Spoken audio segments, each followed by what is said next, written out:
I'm Bob Dickey, and welcome to another episode of Taking the Leap podcast. My guest today is my close friend, Mark Ferrier.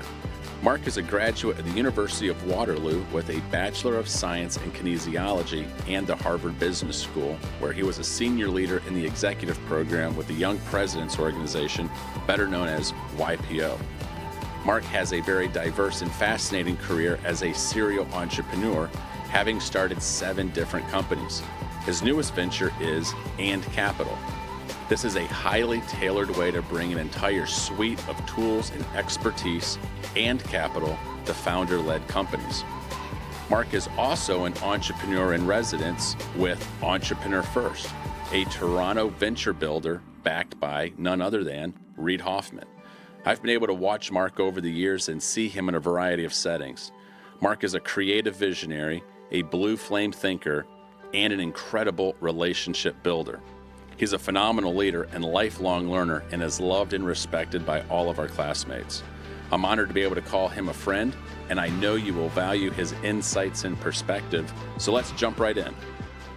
Mark, how you doing, my friend? It's great to see you and great to finally connect with you on the podcast. I've wanted you on this show for quite some time and glad we were able to make things work.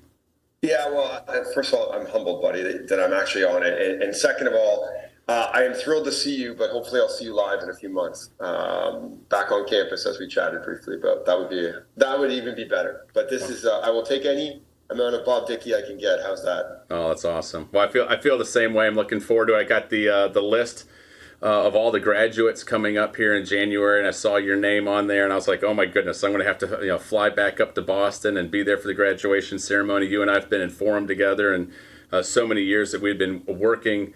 Not only in the program, but also in the same section. It's been, I've become, I consider you a very, very dear friend. And we were just chatting about our families, and we were getting caught up on, our kids and everything that was going on. And it's great to reconnect, and I wouldn't miss it for the world. So I'm doing everything I possibly can to be back up there for your big day in January. Yeah, I appreciate it. And for, I guess, everyone, I like saying that, everyone, which is, I guess, all your listeners as well. It's, look, you were a mentor of mine through the whole program, buddy. So, from leadership to leadership training to really helping me become a better leader, not only in the program. So it would make my graduation to have my very good friend and mentor, Mr. Bob Dickey, in the crowd. That would be awesome. Well, I'm glad that you're able to. First of all, let me say thank you for those humbling words, and I'd say that the feelings are mutual, and I learned just as much from you. The times that we spent a lot of time behind the scenes working on the program and just enjoying time together, and so I hold you in high regard, and so I wouldn't miss it for the world. And I'm glad that there's going to be an in-person graduation this year. Finally, everybody can kind of get back together and, do the official ceremonies. And I know the last couple of years there's been kind of, a lot of stuff has been done virtual. But, we were just talking just a few moments ago about, what life was like for you up in Canada. And I was sharing with you, life's kind of back to normal here for me and my kids. And, in the midst of all this, so not only are you a family man, but you're deciding to launch a new business in the midst of COVID. I really want to double click and dive into all of that. But just tell me how the family's doing and what's life like up in Canada at the moment. Yeah, life in Canada is actually pretty normal, which I think is a good thing, right? Mm-hmm. So, and normal is one of those words that I almost cringe using these days, my friend. Yeah. What's normal, right? Like, what's our benchmark or weird household?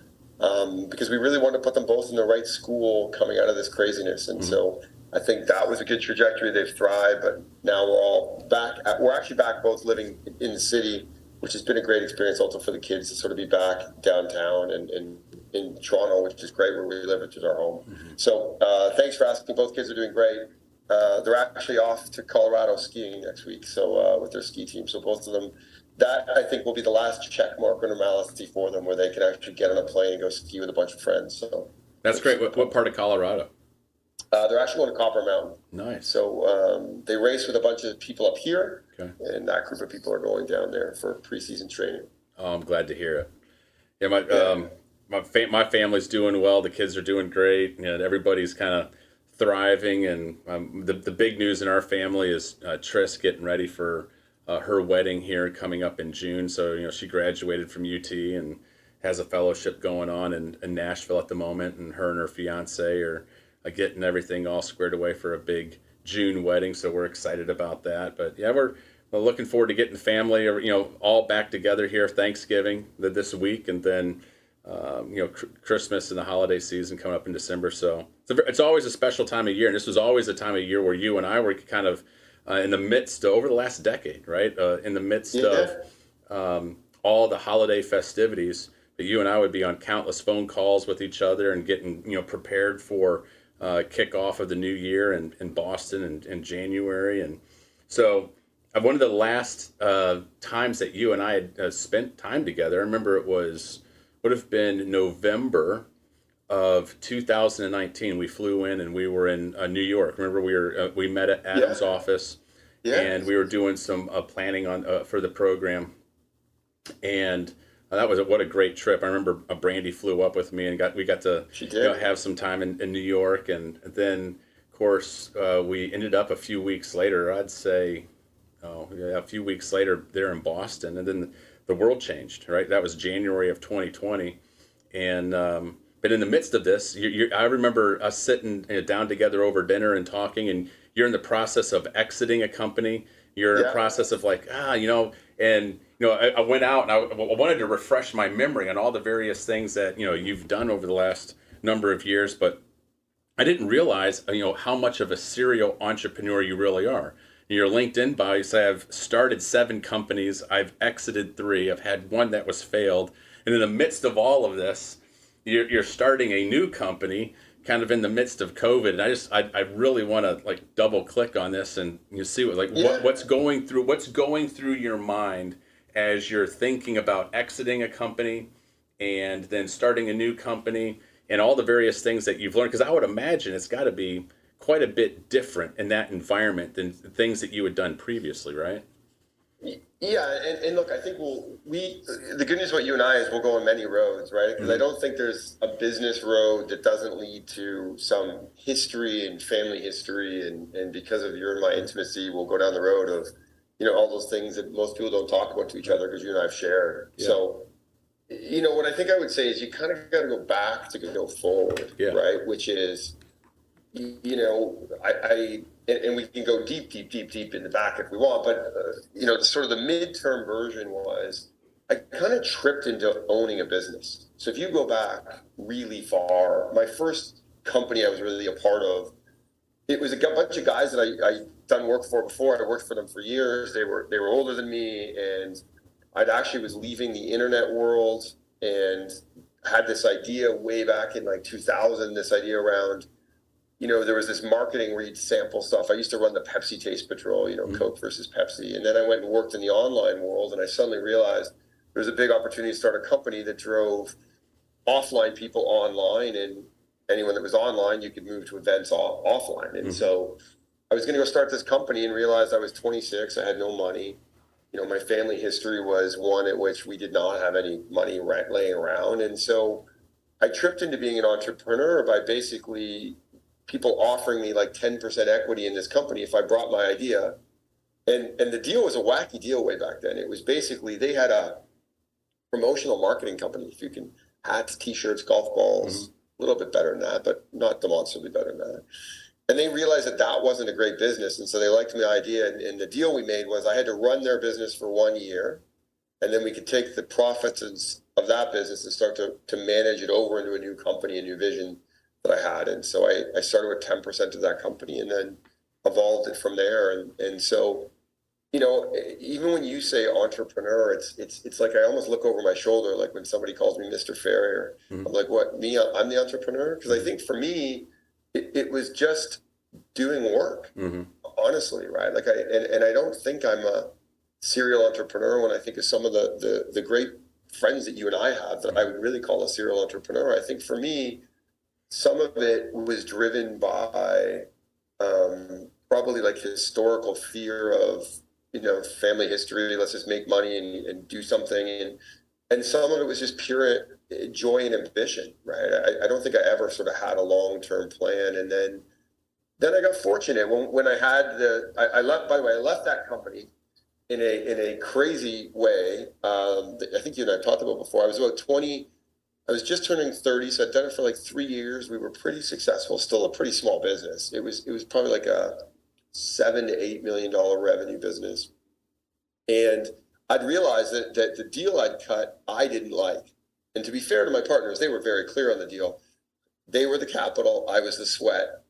The more sweat that I put in, the more equity I theoretically could get. But what ended up happening was, honestly, I was young and impatient, and so I went to one of them and tried to buy them out of the agreement. And it didn't go super well because they all went in sort of as a team, and unfortunately, I had to go to the guy who had the least amount of equity, and put a lot of strain on the partnership. And then through that, what actually ended up happening was, I probably was really young and naive, and somehow had the impression that as an entrepreneur, like you almost needed to be aggressive, if that made sense, to be a successful entrepreneur. And so, I honestly, I pushed hard in that business. We got to a point where we couldn't really see eye to eye.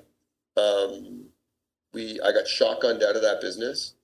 And later I started my second business, which was actually the one that I knew you in. And I got sued before I even actually started that business. I got sued for $2 million. And trust me, I did not have $2 million at that point. I remember living with my now wife, Beth, and she looked at me like, well, how are we going to pay that? And I'm like, I have no idea, but I don't even understand what this legal lawsuit means. And so I think things like that just drove me more than me sort of picking the entrepreneurial cycle. It was almost like that was the chapter I was in, and I was just going to work really hard in that chapter. And so then I got, honestly, the benefit of, I was in a really creative space, right? We were in sort of the sales and marketing, mostly marketing agency space, advertising agency space. And in that space, you bump into a lot of creative people. And so, the One Failure company was a company that I started called Direct Momentum. It was a business that did customer acquisition. So we door knocked to try and sell energy contracts, and we sold them through Facebook. And the business was funded by a client partnership. It should have worked. And that business, what I kind of realized was I had a great partner in it, but I kind of left him alone. And he really needed a company and a partnership around him. And so I take that one as my one failure for sure. And then some of the other businesses, I just got really lucky and found great people that we were able to help them get unstuck or help them go from point A to point B.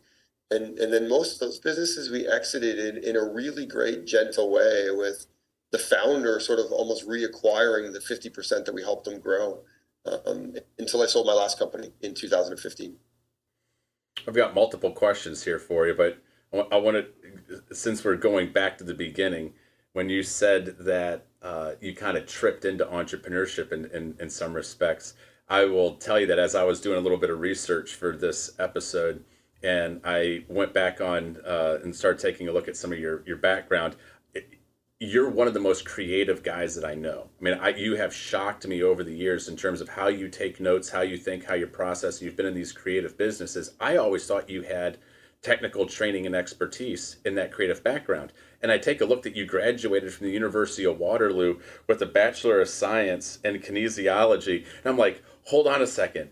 That's not a decision that somebody is, you're not studying that generally to go into business. I mean, so you had to have had like maybe this different idea or maybe game plan for life when you're in college, and then somehow got redirected, into business. Is that true? Help me understand that Bachelor of Science in Kinesiology. Yeah. Well, the Bachelor of Science was really, it was a great blend of my passion for athletics and my passion for maths and sciences. Okay. And kinesiology was just this great field where you got to study really cool stuff, like the velocity of a baseball and the probability of being able to hit it in physics class, right? So for me, it was a perfect blend. And I think my parents thought I was going to go through it and either become a chiropractor or a doctor. But, once again, I wish I could tell you I was one of those entrepreneurs that had a master plan. I think urgency creates opportunities, right? And I really believe that, by the way. And I think the urgency was, I wanted to get on and really, get some financial stability, right? So I left and I took this opportunity that I thought was a super cool opportunity in sort of the marketing sales space. And from there, I think I really just found an interesting niche, right? Where, people sort of say you combine two super skills sometimes to create your own unique set of skills. And I think I have a very analytical brain, but a brain that problem solves very differently in the fact that I see creative opportunity and I take complex things and I simplify them. And I think at the essence, that's what creativity is in some ways, which is taking complex problems and simplifying them. And so I got fortunate enough, I built a career out of that up until around 2020. Let's talk briefly about your first entrepreneurial pursuit, where you ended up, I think the way you coined it was you got shotgunned out of the business. Is that? Yeah. Okay. I don't know if I didn't even know what that was at the time. What is that? I don't think I've ever heard that term. What does that mean to get shotgunned out? In a partnership agreement, there's a lot of partnership agreements, not everyone, especially in businesses where I'm not a lawyer, but especially in businesses where there's some sort of partnership, typically probably in operating partners or whatever.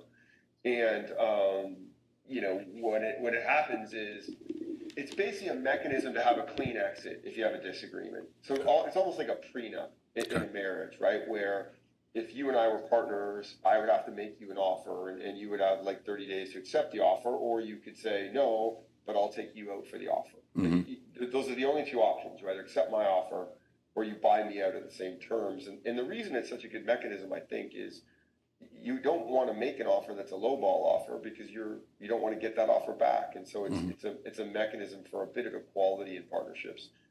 I think would be, if one of our lawyer friends would give us a better answer on that one, but that's actually what it is. That's interesting. Okay. I hadn't heard it called exactly that. And in the midst of all that, you end up finding yourself in a dispute with former partners. You said you had been sued for, $2 million. And so in business, there's a lot of times where there's disagreements like that. And I'm just curious, how long did it take for you to get resolution there? And as you look back on that particular situation, what did you learn? What advice would you now give your younger self if you were facing that exact same situation today? Are there things that you would do differently, things that you've learned that maybe protect you or make you a better entrepreneur as you're moving forward into your new ventures? Yeah, it's really interesting, right? Because you go through every emotion when you get something like that, right? My wife and I at the time, when she was going to work, there'd be someone trying to hand me papers because you still have to legally hand the person papers, right? Mm-hmm. So she'd be going and they'd be asking if they knew my name and she'd say, I don't even know what you're talking about. And then suddenly, we got served with papers. And at first, I think, the things that I did really well in those situations where I had a really good group of people who were supporting me, from telling me what stuff meant to how the process works. And so, that would be the first thing that I would say that I think I did really well was I surrounded myself with a bunch of people that had way more expertise than I did. And for the most part, could keep your emotions in check, right? Because emotions are really difficult in those situations for sure. And then, I think the other thing I did extremely well was I was very, very focused on what I did correctly. And the stuff that they said I did, I knew I didn't do incorrectly, if that makes sense. Mm-hmm. And so I had the courage to go to our clients who were named in the lawsuit. I had our courage to be very open with people about what we didn't do properly. And that really sort of gave us the momentum and horsepower, right?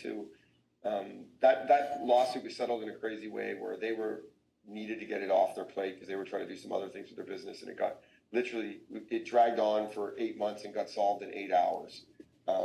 Really quickly because they wanted it off. And so even to the last minute, I was very focused on what I did and didn't do. Mm-hmm. And I knew that, if we just stuck with our own values and really had the integrity we needed, that it would pan out for sure. And so, when you ask me what advice I'd give myself, it's interesting. I would tell myself that I should have had the courage I had on that lawsuit and every other decision we made in the business. Because the lawsuit was in a bit ways some easy, right? Like it's you versus somebody. You didn't do anything wrong. And as long as you have self-belief, you can really drive a lot of resistance to that and create a lot of momentum. And I wish at times I would have had that same amount of courage and urgency in our business. I think I would have built a different business, maybe a bigger business. We probably would have taken a bit more risk in the business. But I think in some ways, I was probably more conservative running my business than I was conservative facing a challenge, if that makes sense. Oh, it makes total sense. I think sometimes, like in a legal situation, things can be okay. This is black and white, right? It's right and wrong.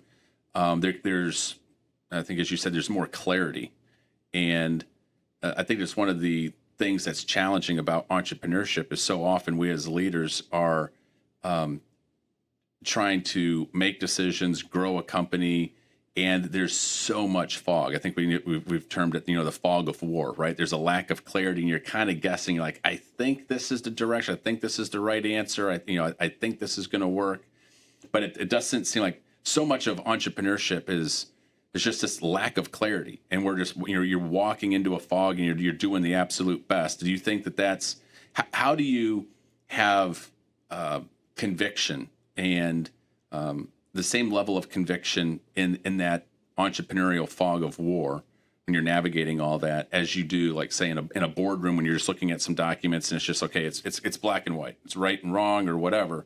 But do you find it they're a little bit different scenarios, right? But you instantly were able to pick out and say, man, if I could have that level of clarity and forcefulness and belief that's how I should operate all the time. Yeah, and I wish I could tell you that I was doing it now, my friend. I still don't think I do at all. I think, it's been an interesting transition. So to finish the chapter, which maybe brings us all back around, is so then in around 2014, the business was doing well it was a good sized business in our marketplace. We were probably one of the largest independent agencies left. And I remember we wrote a strategic plan in 2014, and I thought about selling the business a couple other times because for me, it was really important that I didn't put my family through some of the financial instability that I grew up in at times, and extreme financial instability. And so, that was almost like your fight or flight mentality I had against that. And so I thought about it a couple of times, but then in I think it was probably like fall 2014, a couple key things happened. One, we just finished writing our strategic plan. I was looking around the room and realized I had the best team I'd ever had. And I also realized the reality in my industry, you kind of have to rebuild your team about every 3 to 5 years because the competition is so tight. And in an agency world, when you get to a certain size, there's not a lot of mobility upwards in your career. And so people shift laterally company to company. And so I didn't want to end the journey with this great group of people. So that was sort of the first big thing for me. The second big thing for me, one of my mentors, really said to me, hey, you don't want to be the dinosaur in a young person's game, right? Like, you don't want to be the person that held on too long to try and be the most creative, the most innovative, and all these things. And so, he basically said, if you don't really have the passion to keep innovating and driving, you're really creative, you should go do other things. And then the third one was a YPOer who gave me insanely great advice, which is probably one of the most cherished pieces of advice I ever had, which he said, hey, look, if you're going to sell your business, you are better to sell it for less money and sell it when your kids are between the ages of around, call it 10. So that if you're going to take some time off, spend that time when they're between the ages of about 10 and 16. Because if you invest the time in the bank, then they're always going to be there. And you're going to really understand the challenges they're going through in teenagers. And those bonds are going to be built forever. Versus if you hold on and sell it for a bunch more money, 10 or 20 years later, they already have their life. Mm-hmm. And so if you really want to be intertwined in your life, you should think about it now. And, wow, and great then I added a fourth one, right? Which was, I thought it would be really challenging to try and fundamentally reinvent myself midway through my career. And that one scared the shit out of me. Sorry, I don't know if I'm supposed to swear. I get super excited sometimes, that. That's fine. And that one probably leads us to the challenge we're in right now, right? Which what I've sort of been doing for the last couple of years. But so we sold the business. I sold the business actually to a guy who was a YPOer. I'd known him for a long time. He was hired by a big private equity company happened to be a Canadian company. They were a U.S. firm that the company owned. And, I sold, and in hindsight, I sold probably 50-60% out of that urgency again to try and get to that financial stability. And the other 40 or 50% probably was those factors that I told you. And so we sold the business. It was a super interesting journey. They allowed us to go roll up some companies. So I learned how to buy businesses. I went from really focusing most of my time and energy on the Canadian marketplace to expanding into the US marketplace, where I spent most of the time. And then I ended up running Europe for about 10 months for them, which was an amazing experience. And then that sort of rolled to an end in a good way for them and for me. About late 2019-ish is when I was fully able to walk away from that deal. Wow. And think about what was next. When you said that in the agency world that it's a lot of people are moving laterally and you want to be able to keep this team together, when you sold, was that so that team could stay together and then open up new opportunities for them so that they could that team could continue to flourish? Yeah, and we kept literally, I think 95% of that team all the way through until I left, and a lot of them are actually still there, flourishing. And it was because it was an international business. It was in different business services. My team that was very Toronto, a little bit New York centric, were able to move for the world, move all over the world. They were able to run global teams. And so we had a great 3 to 5 year run, that team. And they all got promoted and grew in ways that I was never going to be able to allow them. And so that was really probably one of the super success factors of that deal that we did was the financial is obviously one part of it, but emotional and culturally, there's a lot of great rewarding pieces that came out of that transaction. Wow. In an environment like that where it's a very competitive landscape, I love the advice that you got from all the various mentors that were sharing with you, maybe when you should sell and why you should sell. But I'm curious about, I've watched you as a team leader, as a leader, period. And I'm curious what you've learned about leading teams in a competitive environment where they're talented.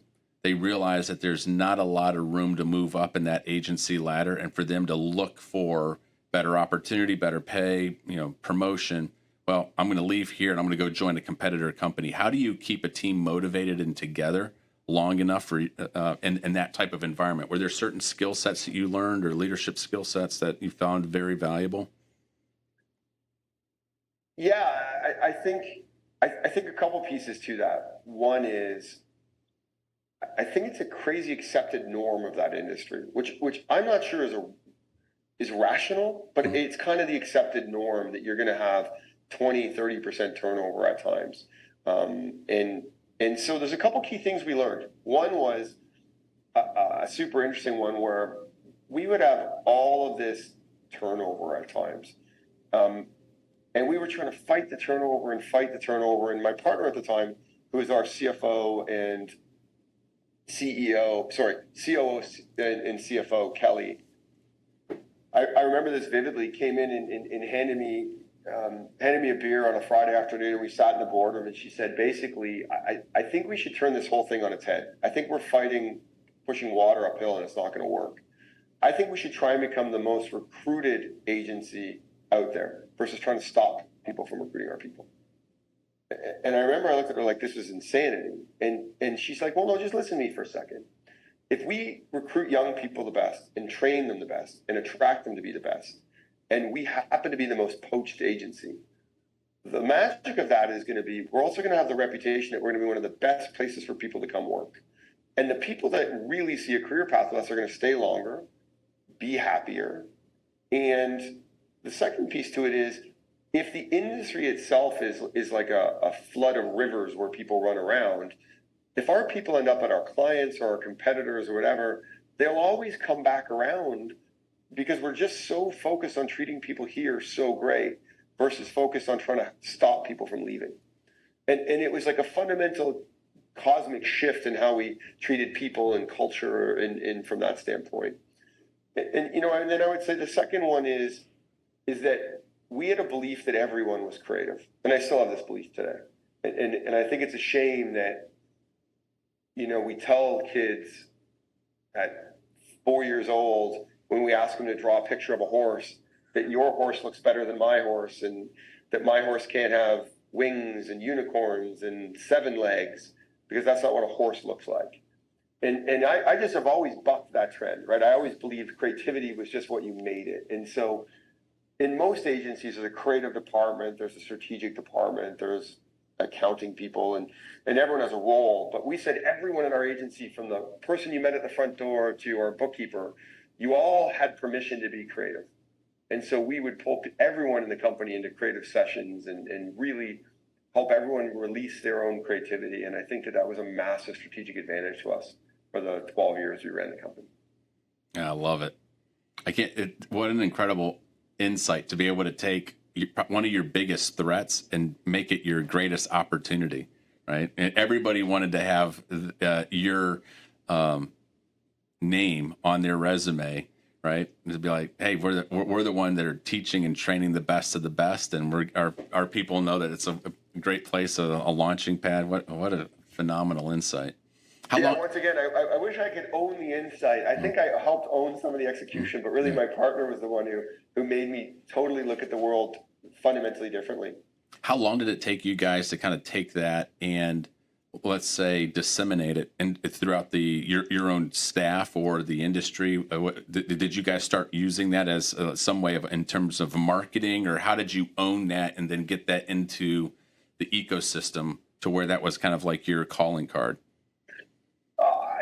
It's a great question, Paul. I think it probably took us, over a year, because once you start down that path and combine that with the second thing that I said, which is we believed everybody could be creative. So therefore, if everyone was creative, everyone could make the company better at any moment in time. And so, when you start to go down that path, you go to helping people feel like they are really part of something and understanding something, and you remove barriers consistently to anything that stands in the way of those things. And so one was around transparency of how does the company make money? And I remember how scary this was. We would show the company our P&L, and from everyone from, once again, the person at the front door to the person who's on an internship, when we had company meetings, we would stand there and show people our financials so they understood how we made money and where we made money and where we could invest money. And so, that was a big, scary step from that standpoint. We wrote a really clear strategic plan that was on one page. And we put the strategic plan on the wall. And so everyone understood exactly where it was from that standpoint. And then, a lot of the things that we were able to do because we were a creative agency, it probably gave us some freedom to, run company meetings a little bit differently or get feedback a little bit differently. And I think a lot of those things, it was like the flywheel we see in the cultural cases that we've read.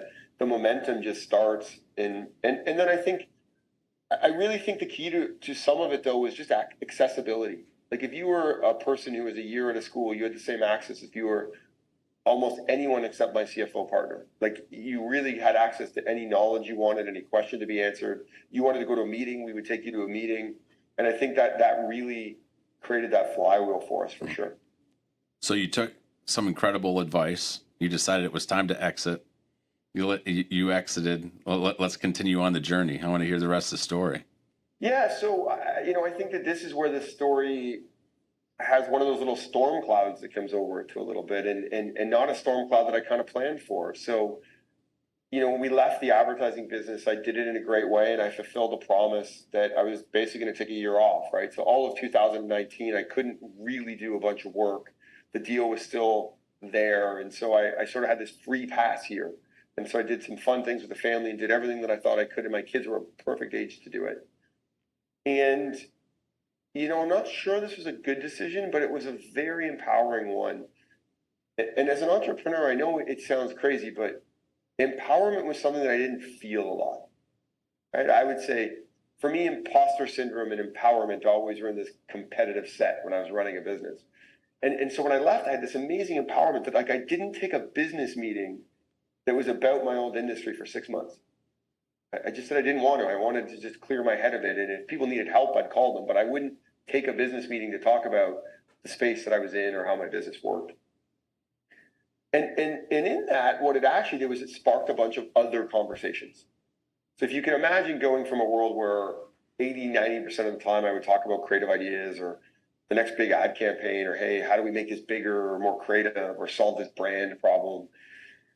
And then I went totally the other way, and I spent a bunch of time with YPOers and a bunch of time with other people, and understanding the trucking business and the freight business and the HVAC business and all of these crazy businesses that I was just talking to people, right? And I was trying to grow my other business. And what I realized was, in some ways, the challenges that those entrepreneurs and businesses face, which seem so daunting at times to them, were not really dissimilar to the problems that people were giving us a creative brief for and paying us millions of dollars to solve. But yet, I suddenly had a bit of a, motivation, for lack of a better term, to go see if I could put this toolbox in a different side of the marketplace. And so I set off on this journey to try and understand, how do you buy companies on your own? How does the private equity market work? And really what I was looking at was, you could almost call them owner-operator business models, right? Like we were trying to acquire businesses and have our hands on them a little bit from that standpoint. And so we being myself and some of my ex-ad agency employees, we sort of set out on this journey to go understand how to acquire businesses in sort of the micro-cap space. We look at businesses primarily that are sort of doing around or just under 5 million in revenue. And we try and figure out, how do we grow them, over a somewhat permanent view to the capital. So in other words, it's not like a fund where we have to exit them, because these businesses have been around 16, 20, 40, 60 years at times. And so what we believe is, we sort of took some of the models from venture, we took some of the ad agency models, almost consultancy models, and we try to hodgepodge them all together and create, what we like to call as a bit of an entrepreneurial alternative using private equity tools. But by no means are we trying to be the next private equity company. We actually just want to be a company that owns a bunch of companies and grows them in a great way, and creates great jobs for people and great value and continues legacies. When we talk to founders these days, I say, don't look at this as selling a part of your business to us or us investing in it. I almost say, if you don't see this as another founding moment in your company, we're probably not the right capital structure for you. Somebody else probably is. So that's what we did. And then, the black, dark storm cloud was really a bit of COVID, right? The COVID cloud rolled in. I really openly backed down a bit from trying to drive and start a new business and went almost into self-care of hierarchy of needs, family, all of those things. And it was really weird during COVID, honestly. I would say I would never have bet some of the COVID moments and that hit our family as hard as they did. Because logically, Bob, they shouldn't have. I didn't need to go to work. I didn't have an operating company. I could live wherever I wanted. My kids were, somewhat in a great place, considered the craziness. We had a house at a big outdoor place, and they could somewhat see friends in these situations. Yet it was a darker cloud than I would have thought. And so, the one or two good things we did from a business standpoint was we stopped trying to build a company, and we basically just jumped in as a service. And so we started helping a bunch of businesses do what we wanted to do if we would have owned them, basically for free, to help businesses survive COVID. And so that was the crack of sunshine and sunlight, I guess, somewhere in some of the COVID stuff. But it definitely set us back a little bit from a momentum and energy standpoint for probably 12 months, if that makes sense. Yeah. Well, it definitely seemed, from my position here in the southeastern United States, and just talking to friends up there in Canada, there was definitely maybe a different climate. Different places around the world had different responses, different structures of handling, the COVID pandemic. It certainly felt like where I was operating here in the southeast of the United States was maybe after a while a little more open, and there were other places around the globe where I think the conditions were different, and it was a little more difficult to operate. So did you find that was a situation there in Canada? It was just maybe because of the things that were going on, it was a little more difficult to try to build and scale a business? Or I think it was, but I actually think it was just one of those life moments that I think we as a family and I will look back on and say, like some moments, other big moments in my life, some happened at Harvard, this thing that seemed so overwhelming at times and had all these negative thoughts will probably be one of the greatest gifts I've ever been given. Right? I've had a couple of these moments in my life, some of which you and I've shared, and I don't mind sharing them, but this thing that you're so terrified of becomes one of the greatest gifts. And so I think what actually ended up happening through it was, I think it was the start of my next chapter in life.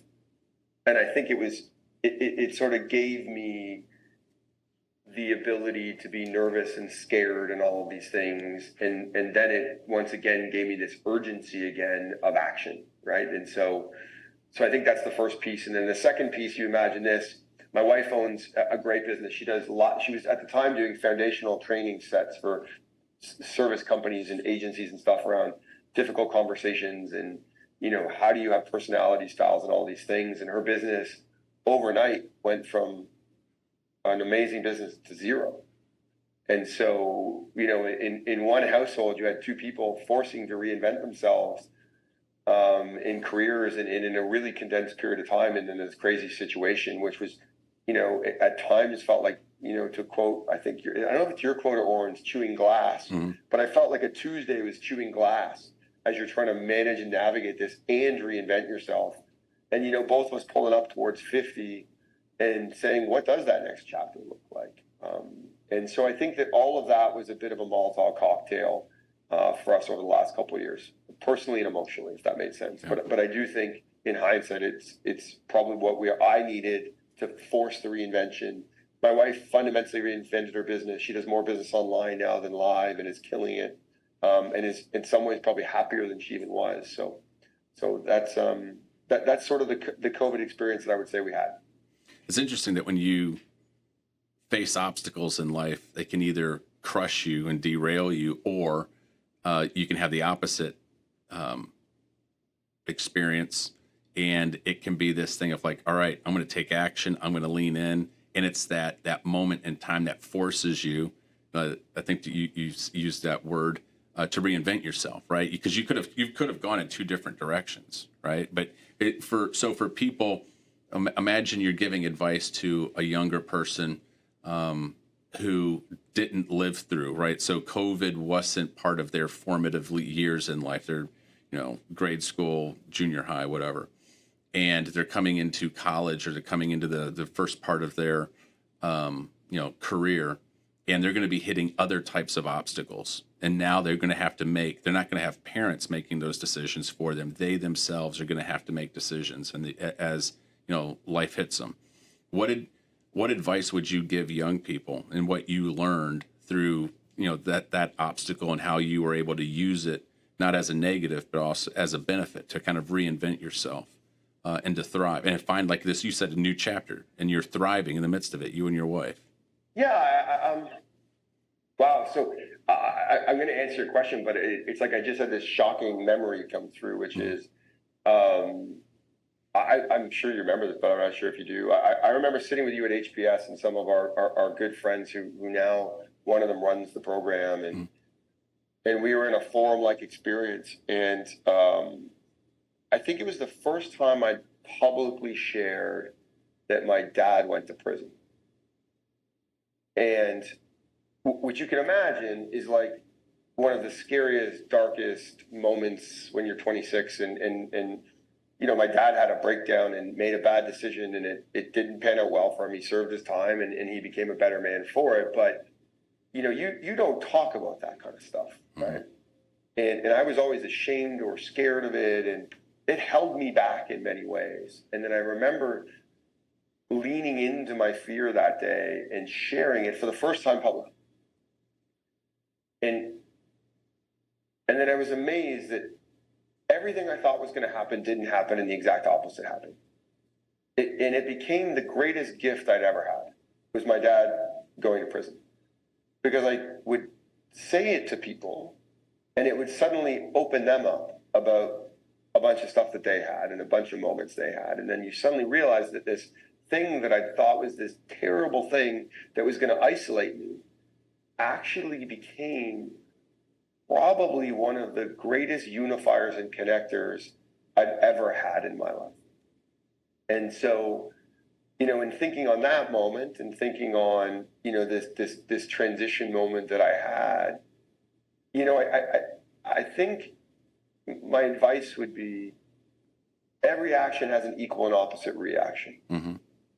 And I think at times we just don't remember that that's how the world works in physics, right? And so I think when you're buried in the one side of an equation and you have all of that energy, it's why I say a lot, urgency is a great action tool, right? It can either create stress or it is actually an amazing action tool. I think when you're feeling all that stress and pressure is to find a way to find the exact opposite end of that force.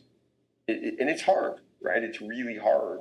And I think hindsight makes it easier. I'm talking now like it was easy. It was excruciatingly hard. But I think that really would be what I would say is that the universe actually works that way. Every action has an equal and opposite reaction. And I think we as humans, forget leaders, probably need to support each other in that a little bit more in life these days. That's a brilliant insight. One of the things I always really appreciated about you is just your authenticity and transparency. And I remember that conversation, and you always have led being an authentic leader and transparent. And there's such a high value you place on truth and speaking truth, always in a gracious way. But I just, it's something that, I'll always remember of our friendship and kind of like the DNA and makeup of who you are. And I think one of the reasons why, you're such a phenomenal leader and well respected in our program because of it. Thanks. I think the program taught me a lot about how to use that to its most successful ability, if that makes sense. Because I think at times I've had a lot of critiques in my career that, I do want to get to the point and I do want to get to the truth and I will lead with it. But at a certain point, you sometimes get there in a way that either makes people uncomfortable or doesn't really bring in all the emotion to it. And sometimes it feels like I'm, if you could use a paragraph, I used to say that, well, I could probably get it down to 3 or 4 words. And what I've learned as I've grown in my career and I've grown with family and trying to, help kids get through teenagers and reinvention for myself is, what? Sometimes the paragraph's better. Because in the paragraph, you have all the emotion. Yeah. And you have all the ums and pauses. And I think I've learned that a little bit, which is to try and keep that authenticity and that transparency, but at the same breath, also support the whole picture, if that makes sense. And sometimes paragraphs are better than sentences, is what I'm realizing and growing a little bit. Maybe as I'm maturing, my friend, I'm learning a little bit. Well, we're on the journey together, constantly learning and growing. And I think it's such great wisdom that you shared for, the next generation or maybe young people who are coming up. And you demonstrated it not only as you and your wife are reinventing yourself through COVID, but also taking a look at in the past, but these things that might seem like mistakes or obstacles or, we create these mental constructs, right? And you had created this mental construct around what had happened to your father. And actually there was a beautiful flip side of that coin, and that you didn't really get to truly discover until you started to be authentic and transparent and talk about it. And then all of a sudden you see that this beautiful empowering that was able to come out of it, and how you've been able to not only it helped you, but you've been able to help other people, and you turned something that was negative into something that was beautiful in your life or positive. Yeah, and honestly, I take this situation with my dad, and I would tell this to you, and you've been on this journey with me. I think it's probably the greatest gift I've ever been given. Mm-hmm. Is my dad made a big mistake, because I think it taught me that we're all human. I think it taught me that you can make a comeback, that one moment doesn't define the person you are, or a moment that somebody else did doesn't define the person you are. And then the connections and people that I've been able to just bond with over having the courage to put stuff like that out there, I think has been demonstrative in primarily life. But I would also say to you in business, like it's crazy when, the topic, and you can say to someone, or it's come up in crazy conversations, even in my new venture, hey, look, well, I'm not from the background you think I am, right? Like I didn't come from money, and I'm not an investment banker. I don't understand all of these things. And I admire all of those industries and people, but it's I come from a bit of a different path. And so that's hopefully why we're building some great relationships with founders that are looking to transform or transact on their business in some sort of transition, or really transform or transition their business. Is primarily the people we end up talking to. Well, it's a great segue back to the topic of the new company that you've launched. So here you are, this lifelong learner. You've had all these career experiences. You've consolidating them, pulling them all together. You take this long break. You're like, I'm not going to take meetings with anything that is remotely associated with my industry. I'm going to go out and I want to learn about. It was interesting. You said freight. And I was like, oh, I guarantee you he called up Orrin and spent some time talking to Orrin and, other people in logistics businesses, technology businesses, whatever.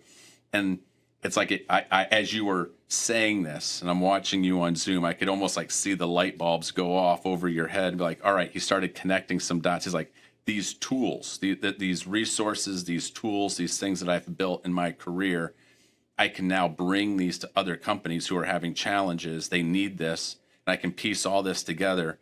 And so tell me a little more about how the insight that you had as you bring this wealth of experience, all these tools and resources, and your tool belt, right? And you put it all together for this new company. And for those who want to be able to go out and research it, we'll put the link in the show notes, but it's AndCapital, right? So the heading here is an entrepreneurial alternative, and I've got a couple questions as we dig down into our difference and all those types of things. But tell us your insight on AndCapital. How are you building this to be different than other resources that are out there? Yeah. So the first big insight was this: is that a lot of these businesses are amazing businesses where the subject matter expertise is unbelievable.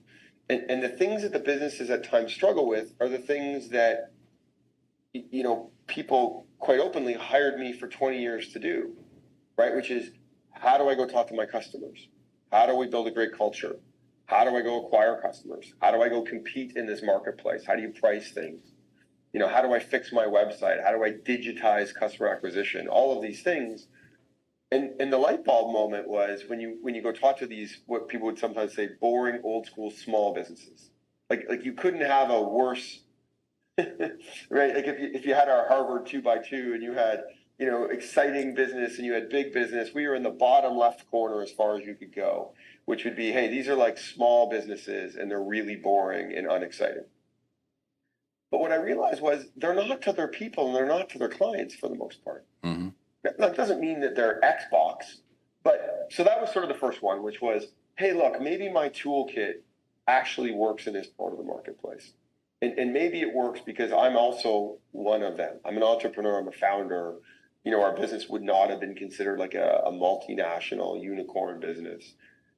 So that was sort of the first insight that we had from that standpoint. And then the second one was that, the part of the marketplace we were going in doesn't have a ton of competition. For good reason. It is messy.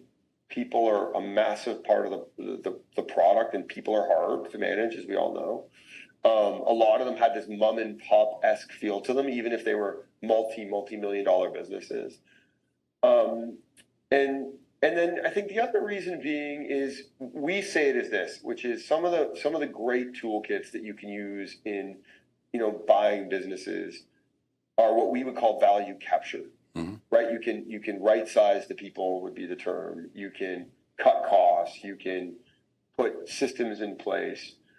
In a lot of these businesses, because people are a large part of the product, there's a high degree of customer centricity. I have to sell my clients multiple things from that standpoint. And a lot of these businesses today are not what we would deem multimodal. I don't know, multiple ways to make money with current clients. You couldn't use that toolkit, right? And the good news for me is I don't come from that background, so I don't really understand how to use that toolkit very well anyway. There's people that you and I know who are way better at that toolkit. And so I almost looked at the businesses the same way I would look at it as if, Microsoft or Pepsi or one of them brought me a brand problem and said, how do we grow X in Y competitive market with these market conditions?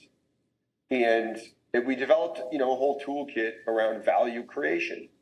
And so where AndCapital came from was this idea that, we're almost like an agency. We're using agency tools in a private equity-like manner, and our expertise are 100% focused on value creation.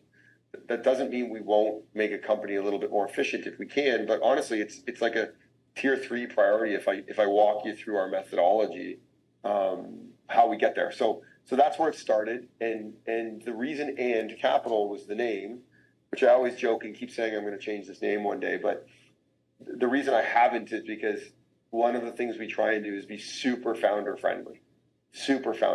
And so, to a founder, it makes perfect sense, which I say, hey, look, if I don't understand how to grow your business, help your customers, help your culture, do all of those value creation pieces, and give you a clear picture of that, and then tell you what to do with the capital, you shouldn't work with me.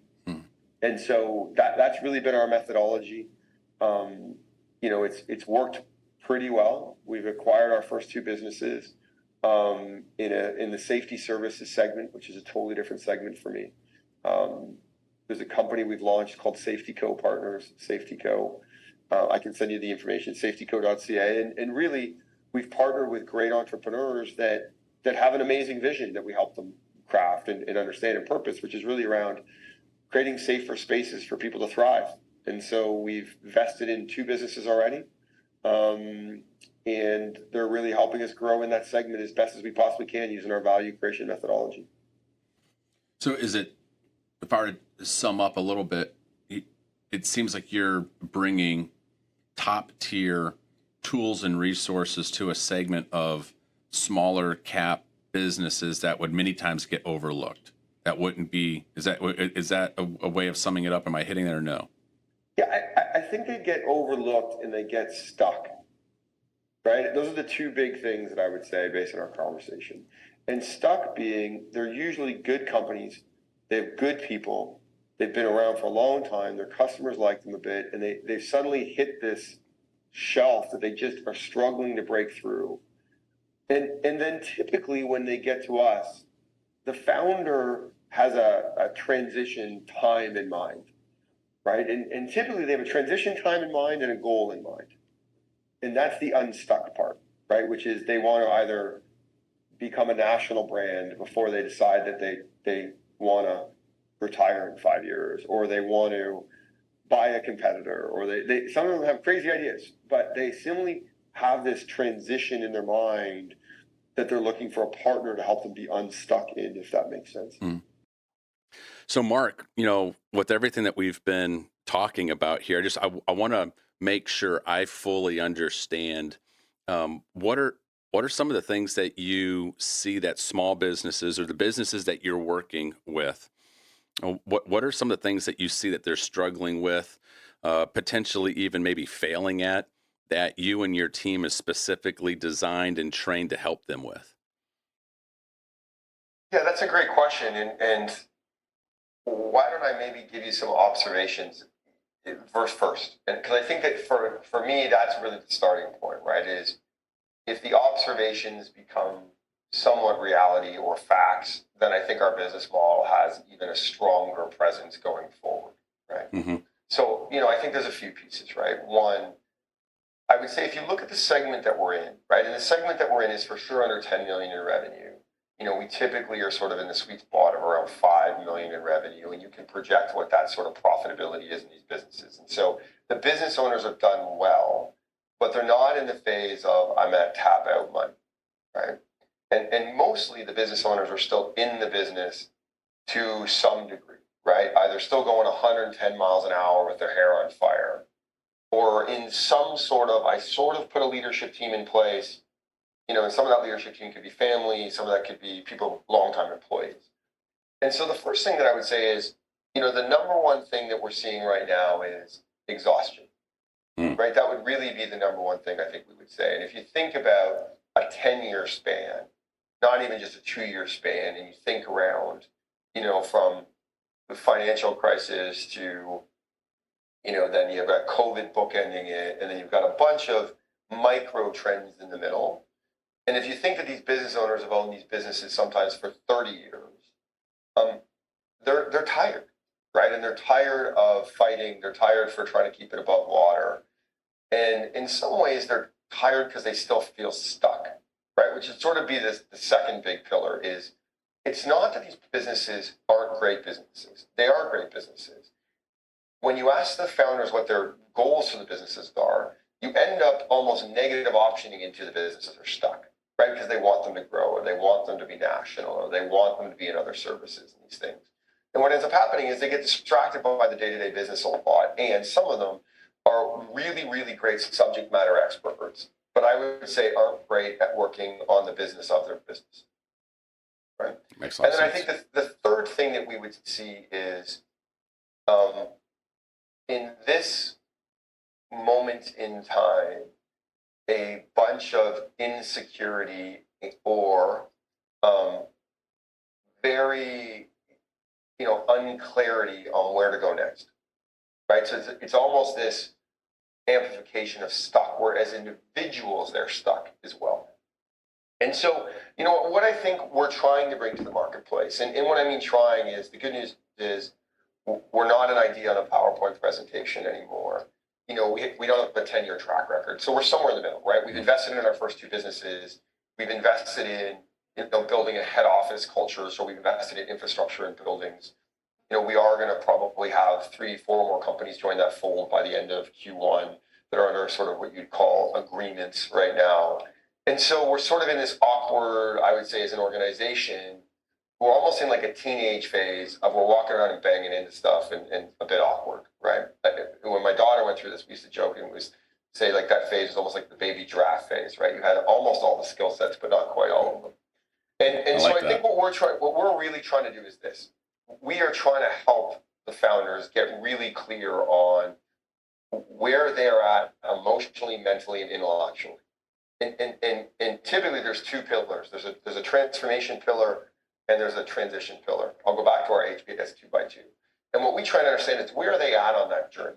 And if they still have the drive to transform and they know they want to transition, typically we can help.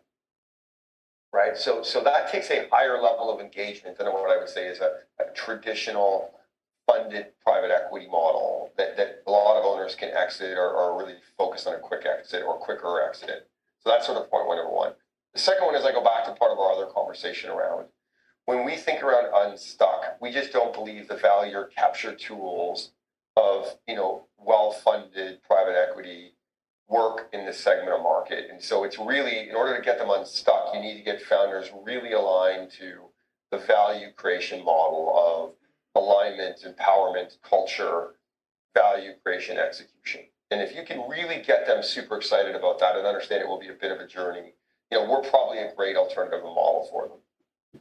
And then when you think through the last one of what we're adding is when you think transition or transformation, the other word that comes into a lot of these businesses, interestingly, is because they're still so intimate, is legacy, right? So a lot of them, because they're so intimate, they didn't grow to be 20, 50, $100 million businesses. And some of those businesses, when you grow that big, you are, your legacy, sometimes you're able to disconnect from the business a little bit, sometimes, not every time, sometimes. When you're a business that's sort of in that small micro cap business, entrepreneurial, whatever you want to call it, there's a lot of legacy still tied up in that business because you're bleeding it out day to day. You know every employee by name, probably all of those things. And so what we're really focused on is how do you empower, how do you go from almost a 2x2 grid to a 3x3 grid when you put the word legacy in there? And that's what actually makes it a little bit trickier from that standpoint. And it almost becomes a strategic canvas of, think back to some of our HBS things and Prentice Fry, and what are you choosing to be bad at, right? It's almost, you've got to get them really accomplished on how do you balance transition, transformation, and legacy. And so really that's what we're doing. The ways that we're trying to do it are, to date, we've never raised a fund. We're only, the only capital that we've taken is entrepreneurial equity, as I call it, which is myself, my capital, our partners who are entrepreneurs and still active entrepreneurial equity in the model. We have a permanency view to it, which is we don't have a 5 to 7 year exit. We don't have a demonstrative IRR exit today. Our vision is to build almost like, if you think about it, as we're building a company that happens to invest in these businesses, and like you would build your company or whatever else, we really have that view. So at times I say, we're just an entrepreneurial company like every other one out there, and even the ones we're investing in, that happens to use some, private equity tools and a value creation model that's been proven on brands for years. That's really that intersection where we're at.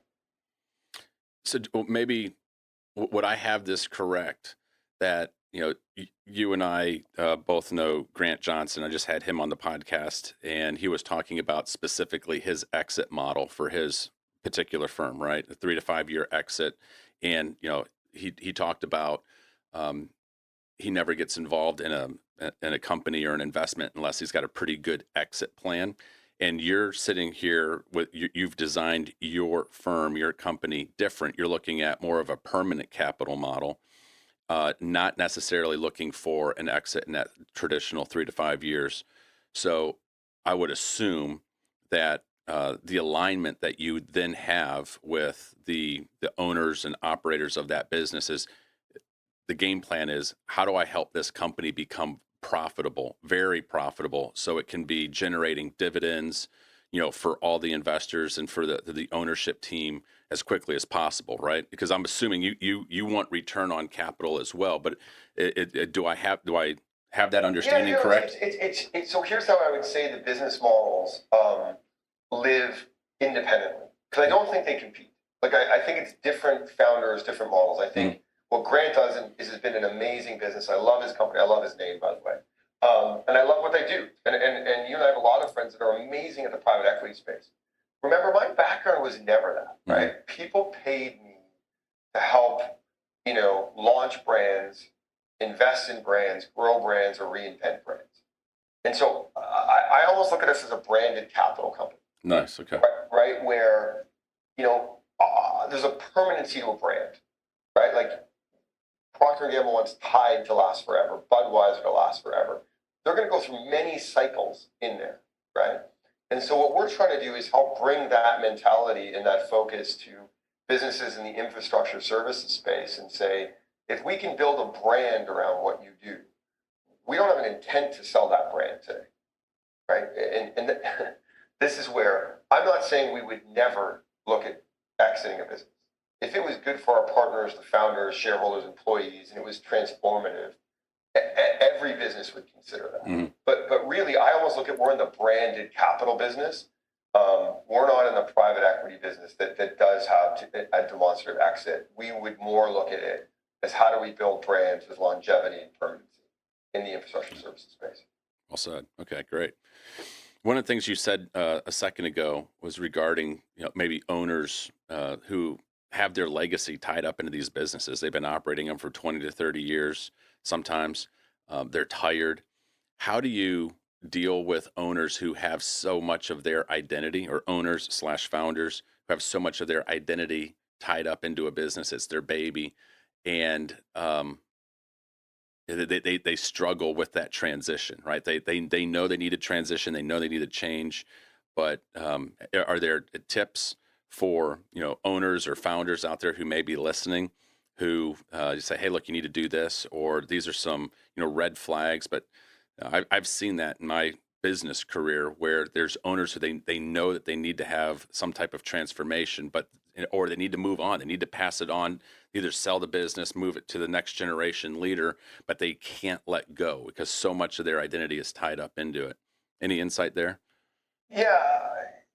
Yes. And so what I would say is, if you go back to some of the conversation we had even yesterday around the difference between agreement and alignment, right? And I think what we're realizing in this space is there's always three drivers in every conversation. There's an emotional one, there's an intellectual one, and there's some sort of financial one, right? And so when you realize that, the easiest way to sort of think around the advice is if you go to our model and think about the exact opposite, right? And you and I spend a lot of time thinking about this idea of equal and opposite reactions, right? And so the opposite in our world to alignment is agreement, right? Because if I try and focus on agreement, I'm going to get all the emotions that come with that. I'm going to get all the frustrations that come with that. If you think about, our empowerment, a lot of owners want to step back, but what they actually end up in is almost abandonment, right? Mm-hmm. Like, so they leave their team because they don't want to do all the work anymore, and then stuff gets really hard, right? If you think about culture, the opposite of that is control. If you think about value creation, the opposite of that is value capture. And what we've realized is that if you and then the opposite of execution lives somewhere in this range of some of it is a little control and capture, some of it is understanding. In other words, I'm feeling like it's getting out of my control, right? And so what we realized is if we can help founders have that entire conversation, they get way more comfortable, because when they get to sort of our pillars again, they understand them better. And they understand that the pillars actually incorporate them in their vision. And we can raise the alignment as an example. And at the same time, we can lower the emotion around agreement. Makes a lot of sense. Like it. Yeah. So, and once again, I would say the other thing about us is I think we've even wrote this on our website. I think the last thing is you've got to really be a humble learner. And that's more of a mentality, I think, right? Which is we go in leading with questions every time, not solutions or models, because, in this space, which is going to be the hard part of this space. And that's why I say in some ways, what we're building is almost like more of an agency than a private equity model. Why I say we're sort of branded capital versus private equity capital, because, it's like there could be a model for building different brands in the marketplace, but every brand, in order for it to really be successful, needs a bit of uniqueness, a bit of customization, a bit of personalization. And really that's what we're trying to capture in these businesses, is how do we unlock a little bit of secret piece of that magic unicorn piece. Oh, excellent. Well, I want to ask you a question about advice that you would give young people. So with all this experience that you have in the business world, you've seen it radically change over the last 20 years, and probably incredible changes even over the last couple of years that we've navigated. What advice would you give your children if they are saying that they want to follow in their father's footsteps? They want to be an entrepreneur. It doesn't have to be an entrepreneurship. They're about ready to graduate high school, graduate college, move into the professional sector. What advice would you give young people today for them to have a leg up on the competition, to have success? And what have you learned that you think that you would want to pass on to the next generation? It's a great question. And I pause because it's an interesting question when you say next generation, and then when you ground it in what would I tell my kids, right? I think I think it gets it really to the point of you need to be very specific when you talk about your kids. I think really it would sort of fit into 2 or 3 buckets for me. One is your creativity and your curiosity will be your superpower, right? And I think being in the creative space for so long, I'm still working on having that absolute confidence putting it into other pieces of the world. But I have to tell you, it's a magical superpower, really, that curiosity and creativity to solve problems, to have conversations with people, to be curious about other opinions, those types of things. I think the second one would be going around resiliency, right? I think you and I talked a little bit about this. Resiliency probably is one of the most underused words in superpower, I think, in our vocabulary, because of that idea that there are going to be tough things in order to build resiliency, for sure. And I think the last one, for me, which is still hard, like I'm turning 50, I think Arthur Brooks gave me a push. I think a bunch of other things gave me a little push, is your life is going to be a bunch of chapters. And, you've got to embrace those chapters. and have the courage to live those chapters, but realize it's okay if you don't know the next 6 chapters in the book, right? And I think at times I, was stuck in paralysis or imposter syndrome or paranoia because I was trying to live one chapter and was so focused on what the hell the next 3 chapters need to look like that I'm not sure I did either one justice. And so I'm really trying in this phase of my chapter to live in this chapter, to really live in this chapter and to embrace all the elements of this chapter. And so that would probably be it. And maybe the last one is the other part of the conversation we had, which is when you have curiosity and creativity, please listen more. Try and understand the person across the table from you before you judge them. Because I think our world needs a little bit more of that right now. Oh my goodness, such brilliant insight. I couldn't agree with you more. There is a superpower in just being able to ask questions and listen. It's one of the things that I've enjoyed about this podcast is being able to have, incredible thinkers and leaders like you on it. And for me, just to be able to ask questions and sit back and listen. I've joked with people. I said, if there was only an audience of one and it was only me, I'd still do it because I get so much out of it. When you come in as an investor, is there a particular benchmark that you like, a percentage of the company? Is it are you try to become a majority owner, or I'm assuming you're probably coming in as a minority owner? Is there a percentage? Yeah, so in the current 2 deals we've invested different amounts. I think the other piece for us is we're realizing in this segment there isn't really a one size fits all toolkit. And so we're all the deals have sort of been a bit different from that standpoint, and all the current ones we're looking at. But I would say primarily we try and drive alignment. Like our process to help the companies as we work with them is alignment, empowerment, culture, value creation, execution. That's the way that we actually approach the organizations. And so the alignment piece starts with our first narrative around investment and how long they want to stay and what their goals are, and then how do we have that alignment across the entire organization, similar to some of the ways that we did in my past world with the transparency and all those types of things. So that's what we're working on. I don't know if it's scalable. I don't know what 10 years looks like for us, but I'm sort of almost looking at it like in my old world, the transition in my old world of business went from 10, 15 years ago, there was a PR company, there was a retail company that did a lot of the in-store merchandise and stuff like that. There was an advertising firm, and then there was this crazy little thing started called a digital marketing firm.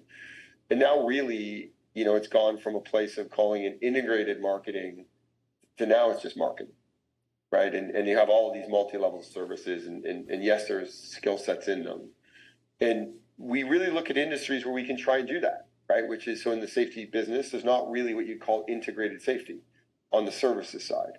And so, we're hoping to try to help our entrepreneurs work as a group and as a team together to create an integrated safety services business to start with. And then we'll look at other businesses where we can hopefully do the same passionate, ingrained methodology too. And we'll see what 10 years brings, my friend. It's like a totally new chapter for me that I think I've only written the first 2 chapters of so far. Well, that's always exciting to see where it goes, right? One of the things that I loved here on your website and your approach to business, the last sentence on this particular paragraph, you said, first and foremost, we are laser focused on building a resilient culture within your business by investing in your people. So talk to me about building resilient cultures and investing in your people. Yeah, so it's interesting, right? It's like a lot of things in life, I think, right? When you're staring so close to it for so long, sometimes you miss the opportunities for those moments, like you just said. I always joke and say one of the hardest jobs as a parent is to see your kids' superpowers every day, right? Because they're doing things that are like driving you crazy, and they didn't do their homework, or they're late for something, and life gets in the way of being able to see the superpowers, right? And I would say the same is about some of these businesses, right? So they haven't looked at things like compensation in a broader context, right? Around, we sort of look at just compensation in general. There's at least 5 levers of compensation, not just salary or bonus, right? When you sort of think about all of those things, and some of these businesses haven't had that opportunity. So that's sort of the investment side, is when we say, hey, look, we can invest in your people differently. A lot of people think that means compensation, and we say compensation is one tool. And by the way, in that tool, there's probably 4 or 5 different models of compensation in there. Some are cultural, some are long-term incentives, some are, bonus, some are compensation. There's a lot of tools in that toolkit. And then the other ones are stuff like we talked about in my old business, right? Where we really are helping these businesses empower their people. If you go back to my alignment and empowerment, that's where you build the resiliency, right? Is if you can get the alignment right, and then the alignment really drives empowerment, then the culture takes a whole new heartbeat, right? And I think, the resiliency piece, probably comes from my wife, who teaches a lot about resiliency and grit. I think it's just one of those words that every time I say it, my skin kind of gets tingly, right? Resiliency around it, which is, I think that it's such a great word because it softens things like difficult conversations or conflict, but you need those things and tensions in businesses sometimes to help them grow. But I think, if you say to everyone, we're having these, or you can have these, or you have permission to have these, or we can create opportunities for these, because we are building a resiliency. And in resiliency, you sort of need some discomfort in the resiliency to push through it, right? And so I think that that's what we're trying to help organizations understand as best we possibly can. It's interesting you bring up the fact that you need a little bit of discomfort to build resiliency, because it feels like we're at a cultural moment in the West where there's this desire to not want to put people in any type of discomfort, and that, all discomfort is bad. And so I see that, like, I just fundamentally disagree with maybe some of that mindset, because for you've been able to reinvent yourself, you and your wife, because you were in an uncomfortable situation. No, we don't like it, but the uncomfortable situation presented an opportunity for something beautiful to be born. And you probably heard the conversations that I've had with Grant and Orrin and others, Dean. There were times in our program where there were uncomfortable situations. We created an environment where people could talk about uncomfortable things that are happening in the world, whether it's politics or religion, whatever the case may be. There to allow people to grow and learn and foster, deeper relationships, deeper understanding, see different points of view. So I don't know, do you feel able or free to talk about maybe any of your insight on some of on those types of things? I mean, how do we create, that's something it's important to me, is how do we create an environment where we can have some of these dialogues? Well, we could go on for a long time with this, my friend. I'm super passionate about it. I think some of it for me is like, I think, if you go back to your resiliency, right, I think we use resiliency in many different ways, right? And I think resiliency, in my opinion, in my definition, is it gets its superpower from that discomfort. And I think at times we just talk about resiliency as getting out of the discomfort. And a lot of things, to your point, is getting out of it, right? And I think if you think so, some of those moments that we've shared and things that have happened, like even the resiliency to just be quiet when you disagree with someone, right? And maybe that's a really terrible definition of resiliency, but most people want to jump in, right, and correct or debate, and I think we've got to find a space to just listen, right, and to really seek to understand again. Number one. I think the second one, to your point of, I do think we try and remove the discomfort in life, and I think we sometimes as a culture have all these life hacks and stuff now that are meant to make us happier people and all those things. And I don't think, and I think they do for the most part, let's be really honest. But I think if you go back to my equal, like every momentum has an equal and opposite action and reaction is, sometimes in order to be your happiest, you need to be at your most discomforting first. That's right? Interesting insight. Double click on that. I want to hear this. Right? Like, one of my children, had a thing that she was trying to overcome in the last little while, and I'm not sure I handled it very well as a parent, by the way, in hindsight, because I think I wanted to push the drive and push the solution, and I probably needed to, just let her live in the moment a little bit more, right? But as a parent, you want to drive to the better end state at times, or just pick them up and carry them over the finish line. And my wife's really good sometimes about slowing us down and saying, are we actually doing the right thing? And I think, there's a lot of debate around, failure and letting people fail and all of these things. And I would say from my life experiences, they all turn out to be positive, right? The timeline of that positivity, it may be debatable and may be different at times, but I would say for the most part, it all turns out to really drive positive. Definitely failures I can look at in my life, and I'd like the timeline to be a little bit faster, but you can always connect the dots. One of my favorite quotes that I share with my kids and people in my business is, it's at the moment of your greatest defeat is also the place where you're planting the seeds of your greatest victory. And in my life, and with people that I've seen, it's like so many times somebody's greatest victory in life is being given birth, or it's being born, at the time of one of their greatest setbacks or greatest obstacles, greatest defeats.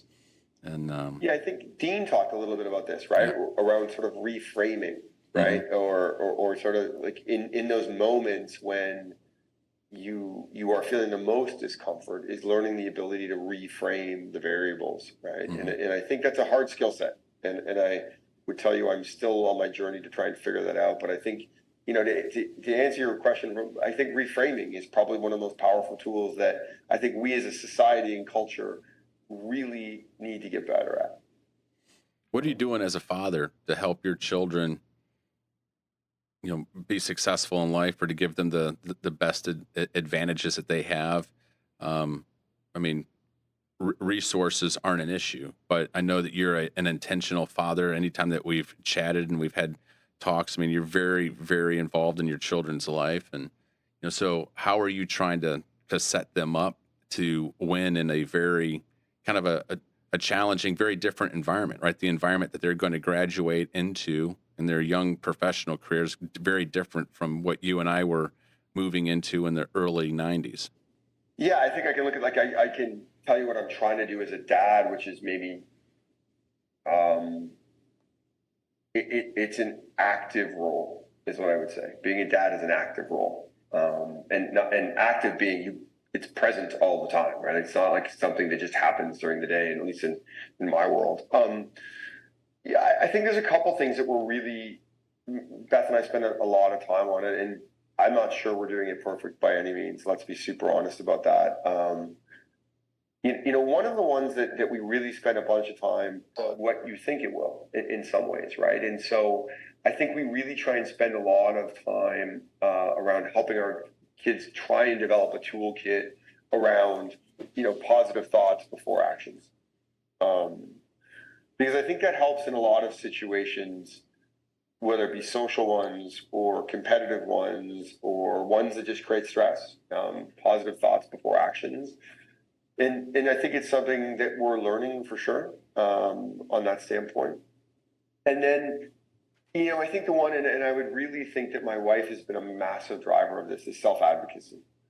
And if there's moments where I think we've really seen really great stuff happen, it's when, even specifically, our older daughter's a little bit older, so her self-advocacy at school and with friends and with teachers and that kind of stuff is in grade 9 is a little bit different than grade 7, but I would say both of them exude it and are really, it's something that is a constant skill set building for them, self-advocacy.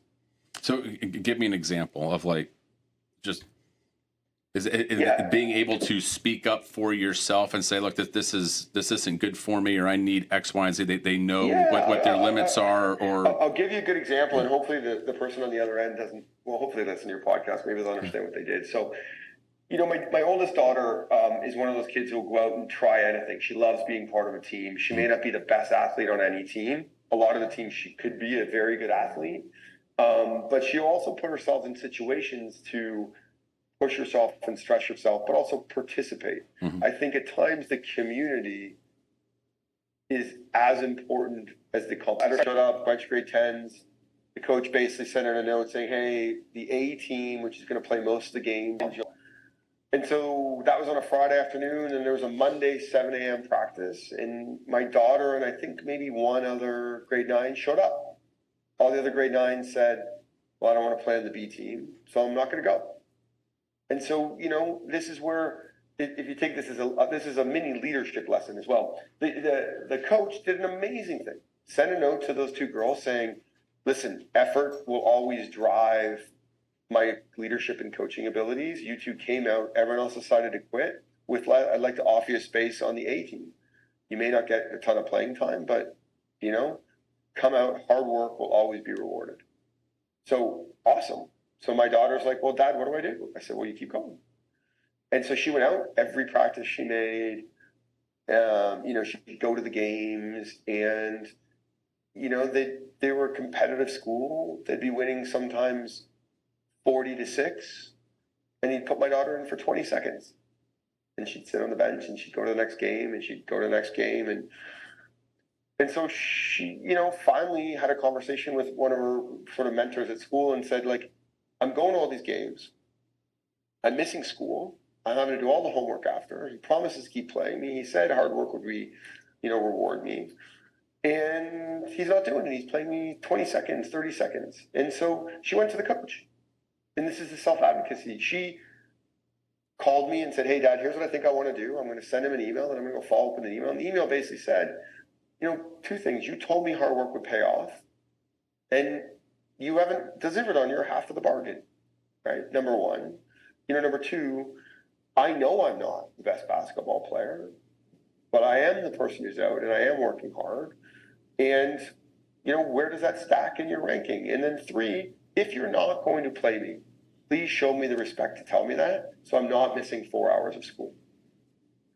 And I was super proud of her. Like, that's self-advocacy. She's grade 9. She's a 14-year-old, and, a big personality, basketball coach, wants to win. And, I think it was one of the probably best conversations she had, super grounding for him. And, I was super proud of her, because I think that just that skill set alone is super, super hard to build, and probably harder to build as a 14-year-old in this world. That's a great example. I'm so proud of you for helping her navigate, that decision. I'm trying to do the exact same thing with my kids, and I have not called it self-advocacy that way. That's why I wanted to make sure I double-clicked on that to fully understand, how you were approaching that or how you were defining that. But, with my kids, I'm constantly leaning into them and say, like, you have to be willing to have difficult conversations.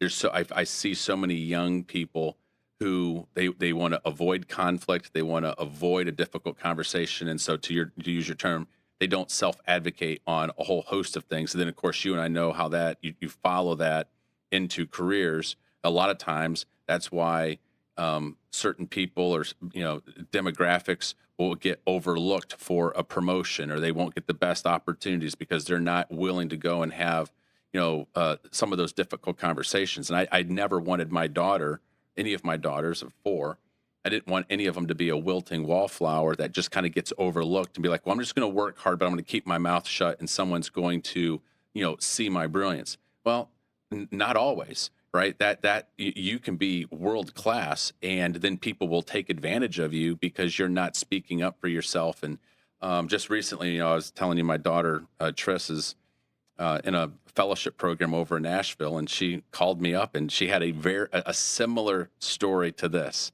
where, she knows, and she was like, I feel like I'm being taken advantage of. I said, well, give me all the details. And she gives me all the details. And I'm like, yeah, you know what? I disagree with this particular thing. I said, I walked her through it. I'd say this, I'd say that. And, so, I mean, actually, I think it's today she's planning on going in and having a conversation with somebody. Um, but it's and I'm proud of her. I want her, regardless of the outcome, I want her to be able to, with grace, but with also determination and with fact, be able to, have difficult conversations. And I think that's it's so important for young people to learn how to do that.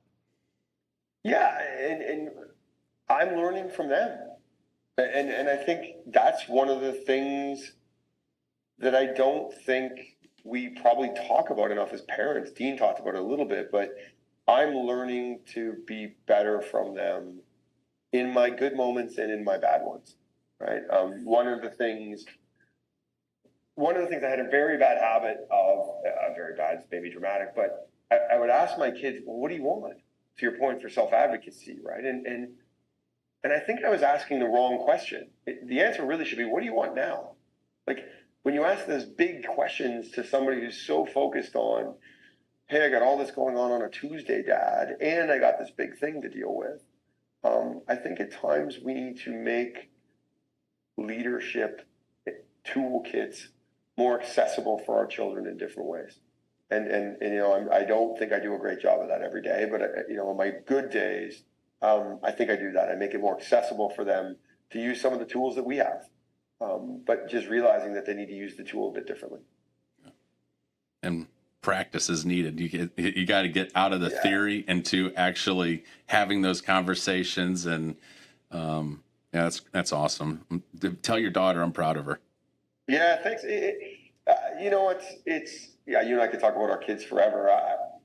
I would also say to you, I think part of what I'm realizing that I'm enjoying in this new chapter of my career that's just getting going, and by the way, the solidifying piece in that goes back to one of our HBS good friends, Arthur Brooks, who really solidified this for me, that it's okay to give myself permission that this is my next chapter. Like it's okay. And that what made me successful in my last chapter will not make me successful in this chapter. Right? As he talks about, the two different skill sets and how those work. Is that I think I'm actually just the same way that I'm trying to learn differently how to be a better parent. I think I'm learning how to be a better business partner as well. I was probably a little bit naive in some of them, thinking that, in these businesses that we would do all this good, and we are doing good, but that all the partners would be super happy, and everyone, and we've had some speed wobbles for sure. And, I think in those speed wobbles, it goes back to some of the principles we're talking about. And in business, I sometimes think that we don't really give people the platform to get to the real heart of it enough. And I think that, as Dean said, I think Dean said he gave his team the 5 love languages book to try and understand what was really driving people. And I think it's a brilliant, by the way, because I don't think in some business environment, I think some do it potentially very well.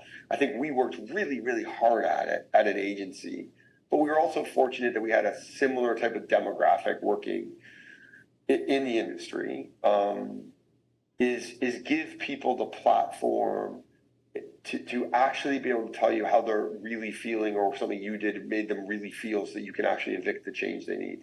I think that's proving harder, and I'm finding it harder. One of the things that I find hard is I thrive off human energy. And so, I'm fortunate that I get to do this with you, and I feel almost like you and I are in the same room, because you and I know each other, and I think our energy is contagious between each other. But I find it hard in a hybrid environment at times to create those places where you really feel like you connect to people, where they can really have those conversations, and you can really get to, how to light their fire even more than you can. Yeah. Well, it was certainly an interesting learning experience for us all over the last few years. Do you see, how do you see things changing here? I mean, because everything went virtual, right? So the in-person events, just to kind of maybe spend a second on this, but Do you see things that are kind of going back and the benefit of going back? I mean, you're hearing all these conversations coming out of Silicon Valley, and there's kind of like internal turf wars. Some CEOs want all their employees back in the office, other people have hybrid environments and so forth. Do you see challenges there in your business? How are you going to use technology to either build the company, build culture, but also then engage business partners and clients? Maybe I'll go this is an opinion only, as you know, right? And opinions that sometimes are dangerous, but this is all it is an opinion. I think right now, so let me back up. In many parts of life, when the core thing we're really fighting over is control, I get very nervous. Very nervous. And whether that's in my personal relationship with my wife, when you can feel one of us is trying to over control the other one or control the outcome, whether that's in a business decision. And in this one, I think it's control. I get nervous that what we're really fighting about is control. Organizations want to control the work, when it's worked, the management of the work, the content of the work, the pace of the work, and not location in a of the bad work. way. Like, it's not necessarily bad intentions. It's, hey, if we can all get back in the office, we'll perform better as a company, we'll be a better culture. So the way to control it is to drive people that. And the stallions running the other way are like, whoa, I want to control my work now. And I want to control how I work and when I work at home. And so I get nervous that we're fighting, or the tension now is in control. And in life, I feel, I don't know, that when control is the core thing we're fighting over, the outcomes never end up perfectly well for either side. That's a brilliant statement. So that makes me super nervous about the work side. In our old world, we used to have we sort of had these 3 or 4 core ethos. And one was always task, not time. Because I always thought it was insane that you would say you got to work from 8 till 4. I'm like, well, what if you could get your work done from 8 till 2 on this day and you killed it and you could go do something else? And so, I think we will stick with that in most of our businesses. Some are functional services, like we have safety people that are helping people in confined space rescue, or we're doing safety training. And so a lot of those things have gone a little bit hybrid. Obviously, the safety rescue can't, but training is gone. What you sometimes distance learning in that. But I think we'll try and stick with tasks, not time, right? And I think if people can get their tasks done and, we are building a great company, I think we're going to not get into the control fight, because it scares me a bit right now. Yeah. Have you found that some of the disagreements that you've had either with business partners in the past were mostly about the control piece? No, most are driven by a fear of lack of control. Right? So it's interesting, right? It's it's that equal and opposite reaction thing, right? Which is, you'd think it was about the control. But typically I find the ones that are really the hardest are when somebody's feeling a lack of control. Either because they're not feeling respected, they're not feeling informed, they're not feeling collaborative. And it's not like they're fighting you for control.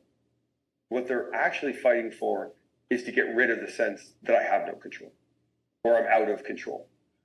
And that for me is typically where you find the biggest things and the biggest tensions, right?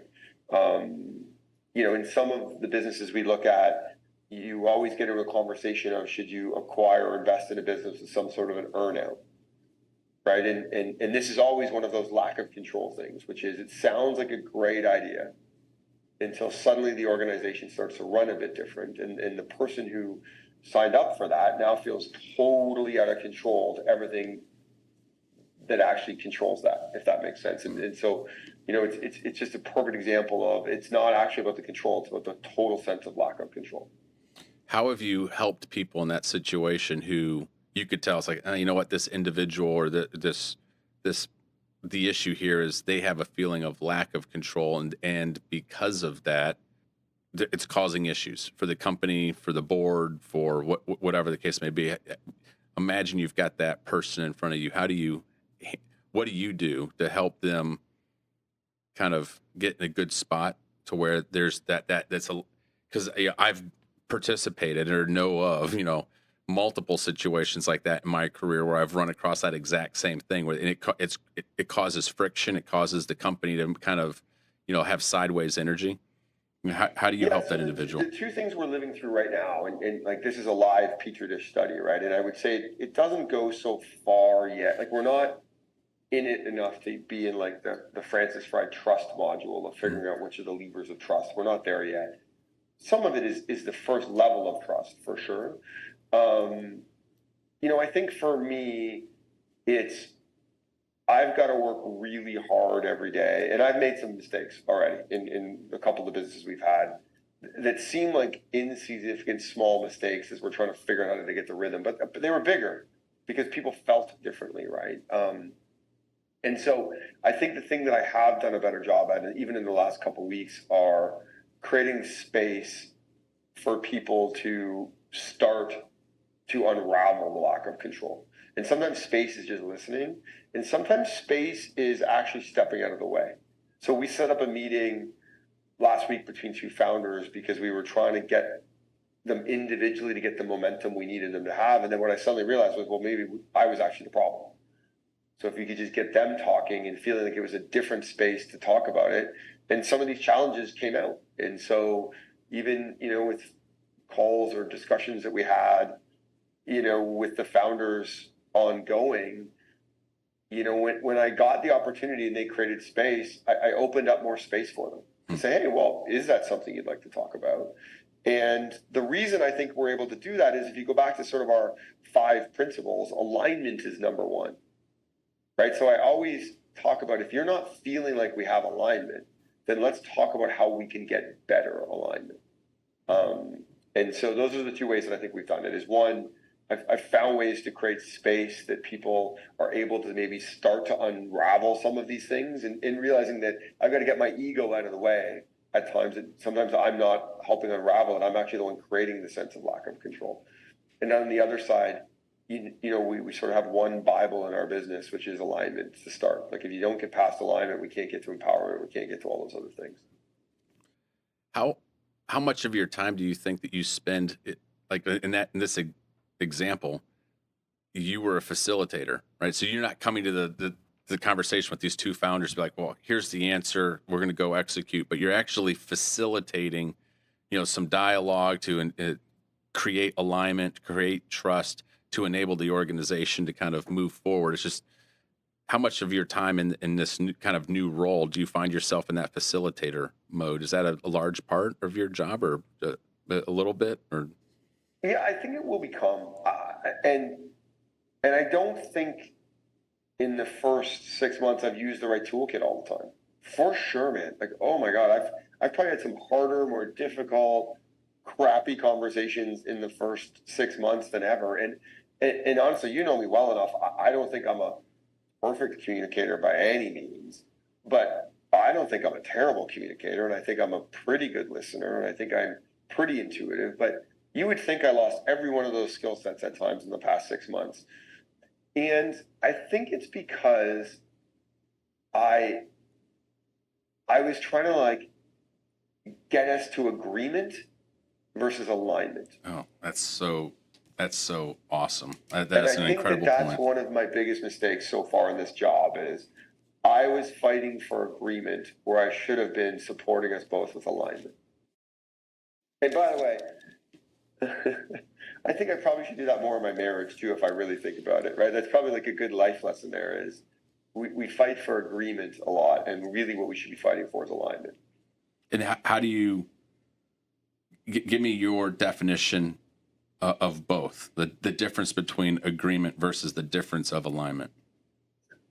Yeah, I think the challenge with agreement is unintentionally assume that every human probably has the best intentions. Unintentionally, agreement somehow slips into there's a right and there's a wrong, right? Like it somehow slips down that uncomfortable path of well, you need to agree what I said was right, or you need to agree that the goal should be 3.5 million, or you need to agree, or you should agree that we need to handle this way with our client.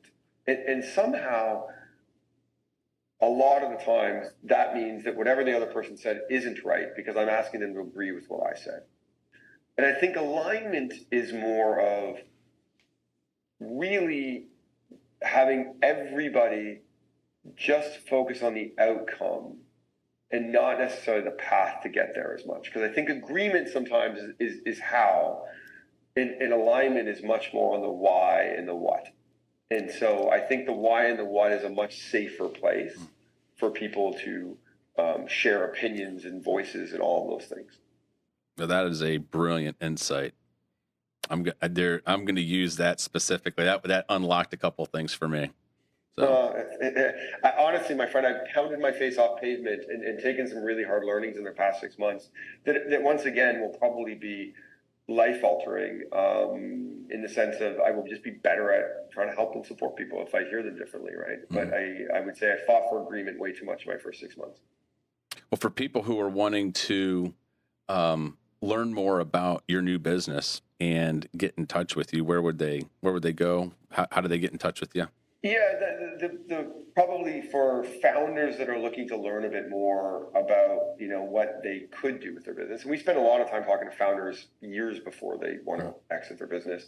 The best place is probably through our AndCapital website, which is just the word AndCapital.ca. I'm primarily focusing on my Canadian heritage, my love of my Canadian country is probably only matched by your love of the Stars and Stripes, my friend. So, amen.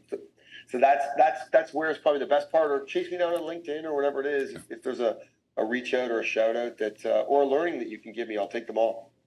Do you engage on any of the socials? Do any posting anywhere? Yeah, it's that's a bit of a journey.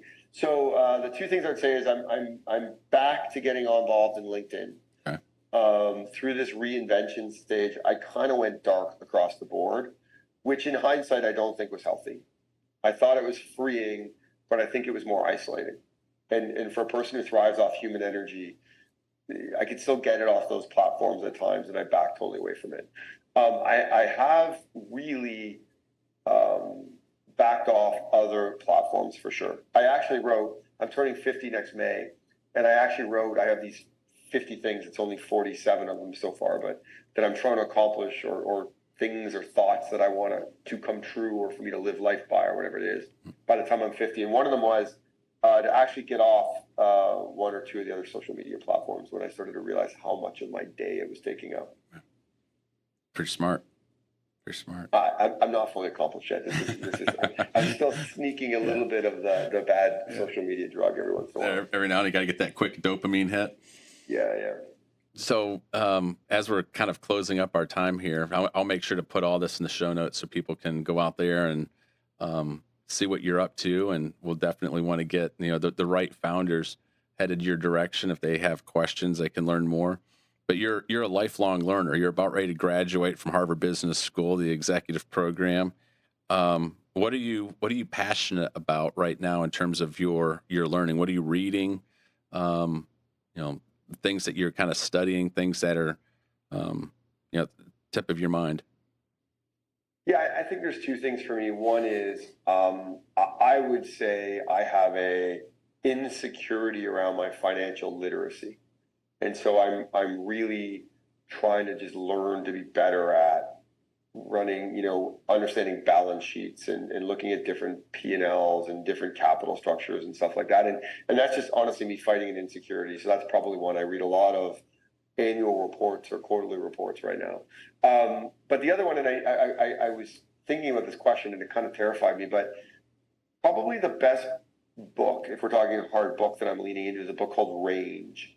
And it's sort of the opposite of the 10,000 hours theory, right? Which basically says generalists are actually some of our best and most successful leaders and people and athletes and a bunch of other things. And the lack of linearness is actually making, the people stronger in whatever they end up being linear at. which is quite an interesting concept, right? When Mm-hmm. it's like, don't train your child to be good at one sport when they're young. Let them play all sports, and if they end up being in the sport, they'll actually be better at that sport because they were better at or played multiple sports. And so, I actually I'm not finished it yet. A YPO actually recommended it to me, but it's one of those books that I think I'm not sure as much I'm taking page by page life lessons out of, but I'm definitely thinking it's rewired how I've been thinking about a lot of things in my life right now. I've read the book. I forget who the author is. I'll make sure to put it in the show notes, but it's a phenomenal read. And, because I had been a kind of a disciple of the whole, Malcolm Gladwell's 10,000 hours and get deep domain, experience. And the fact, he does, the author pulls out all sorts of examples. And, when you have a lot of life experiences and a breadth of life, being able to connect the dots, which is one of the things I found really interesting, is like, you're going to be able to connect the dots on these various industries, various backgrounds, where people who have deep domain experience are not going to be able to see the forest through the trees, right? Where you're able to pull back and be able to, like, here's how this interrelates to this and here how it connects. And as in our global world today, I think people who, have a vast amount of experience, multidisciplinary, they think they've set themselves up to be in a really unique position. And I kind of, in many respects, see you in that respect, right? You've done a lot of unique and interesting things within your career, and I think it puts you in a great spot here in your new company to bring this huge tool set, all these resources, all these tools that you've built over your career, and be able to leverage them in a new and interesting way. Yeah, I appreciate that. I would tell you, there's days that I did not feel that way. I think I'm feeling more that way and more myself. And I think, this range book was actually, somebody told me to do it as I was maybe in sort of the dark part before I got into the reinvention or next chapter part. Because I think that's what they were trying to say to me, right? Which is, hey, look, you got to really step back and stop defining yourself as being in the advertising business, and look, like, you had the opportunity to look at so many different industries and so many different challenges and so many different people and so many different founders over this 20-year career of solving problems. Just take that, to your point, take that range and do it in a segment that you're passionate about, which is these founders and these businesses. So that's what I'm trying to do, my friend. We are in chapter 1 of my next chapter. As our lovely friend, Mr. Arthur Brooks, would say. All right, so let's talk about final question. I've asked this of a number of our guests here recently. You mentioned that there's challenges that we face. There's economic challenges, as we all know. There's social challenges, both in your home country of Canada, as you well know, here in the United States. For a number of the guests that I've had on recently, I've been closing it out and just asking them and saying, look, if you had the ability to give a State of the Union address to the American people, what would you say? What words of encouragement would you say, or is there something that you would encourage them to do or inspire them? If you had the entire country listening and you were the president and you were giving a State of the Union address, where would you go? What would you say? I guess for you, being a Canadian, imagine that you're addressing the Canadian people, right? So this is, Yeah, well, I can answer both if you want. So I'm giving you an outsider's view on addressing the U.S. population. Please. And that one to me is pretty simple, but super complicated, I think. And maybe some of your listeners will think unbelievably naive. But, the U.S. is such a superpower in so many parts of the global world, from, protection to corporations to policy to all of those things. And I think if there was a way that the United States could become a superpower in human connection or humility, we'd all be a better place, because somebody needs to lead it in the world. And I'm getting more and more concerned that nobody is. And that is a super naive thing, I know, but if one of the U.S. superpowers could be the power of human connection, the world would be a better place, because we need a leader. That's incredible insight. Would your message for Canada be similar or different? Well, this is where I get a bit passionate, right? Because I'm sort of talking about my home team now. Look, I have a really good friend, Tony Chapman, who has a podcast and talks a lot about this. And I think a lot about this, and I thought a lot about it for years. I think, we as Canadians, have this really interesting view, I think, of ourselves at times, which I don't think is healthy for our country and or our economy and or our generations to come. There was some crazy interview, and I can't remember if it was the Beijing Olympics or it was one of them where think about like our NBC broadcaster at CBC, Canadian Broadcasting Company, was just doing this interview and was beyond excited to say, this is the most number of bronze medals Canada's ever won. Right? And I'm like, Jesus, man, you would never hear that from most countries. Like, we are celebrating being number 3. And that doesn't take away from any of our successes, but I just think at times we as a country have slipped into mediocrity as our superpower across many fronts. And I think we need to get the hell out of mediocrity. I think we need to get on our front foot and find our place. And that doesn't mean we need to lead everything, but we need to get on our front foot and really start to drive how we become a leader or a superpower or a super partner, and really not only driving change outside of our country, but like really driving change inside of our country to make sure that our economies, our housing markets, our markets, even just our ethos, gets out of mediocrity, because mediocrity is the prison of success.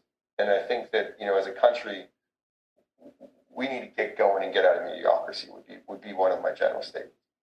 Wow. That is really insightful and interesting. I wish we had more time to even talk about that, because it strikes me. I wonder, what has happened for the pursuit of excellence? Have we lost that around the globe, and are we as a people fallen into this complacency and mediocrity, and how do we snap out of that? So, yeah, well, maybe that's a whole other podcast. You and I'll just talk about the word mediocrity and all those things, and where that leaves us. But I'll leave you with that one for now. Well, I appreciate your closing comments, your insights. Mark, thank you for taking time to be with us today. And if there's one thing I know about you, you're a man who does not settle for mediocrity, but you are a man who strives for excellence. You've been not only a great friend, but you're absolutely brilliant. I've enjoyed all of our conversations over the years. I've enjoyed working with you, and not only myself, but all of our classmates absolutely love you, respect you.